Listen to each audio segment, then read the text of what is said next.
these are things that we look So what at. is it that you look at first? What sort of things do you assess first in your work when you start working with a client?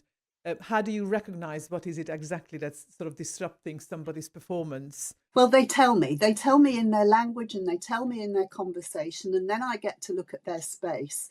And then I ask the questions, and we find, first of all, the thing that's causing the biggest trigger.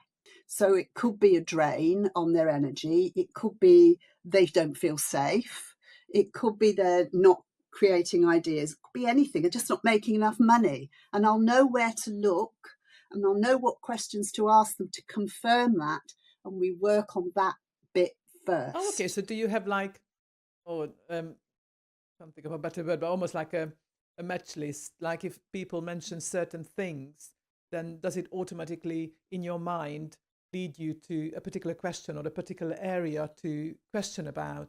I'll usually see it in the space. So I'm a space reader. I'll look at somebody's space and I'll kind of know where they're coming from. So they might say to me, "Oh, Lorraine, I need to talk to you because revenue is low."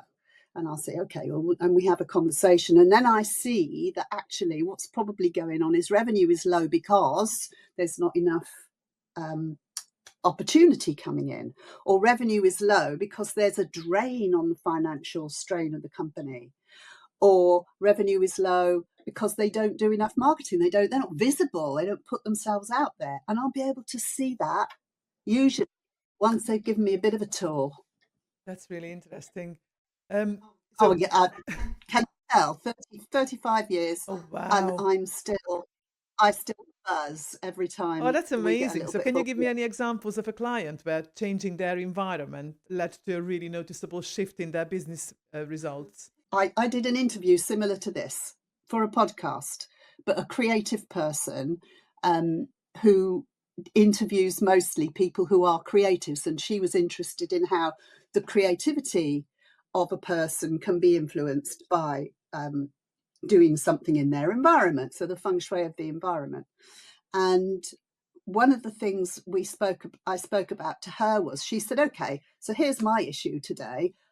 I One of the things she did was work in a school, and she looked after drama. So she's a creative person. She looked after drama, and they found that they had so many cuts that they couldn't afford a drama department.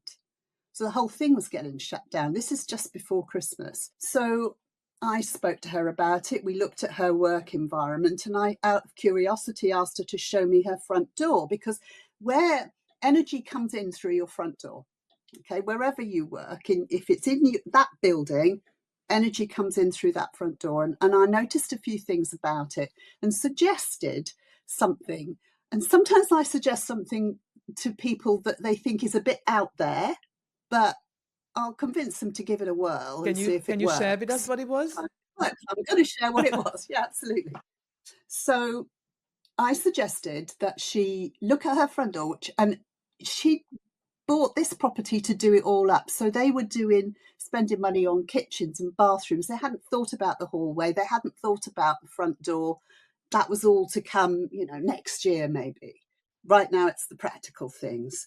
So she didn't like the front door area. She didn't like the way the door creaked, all things like that. So I said, "Okay, what we're going to do is you're going to spend maybe 30 quid. You're going to clean the front door. You're going to clean the porch. You're going to get rid of the horrible doormat. You're going to clean the step, polish your number, literally, even if it's not brass.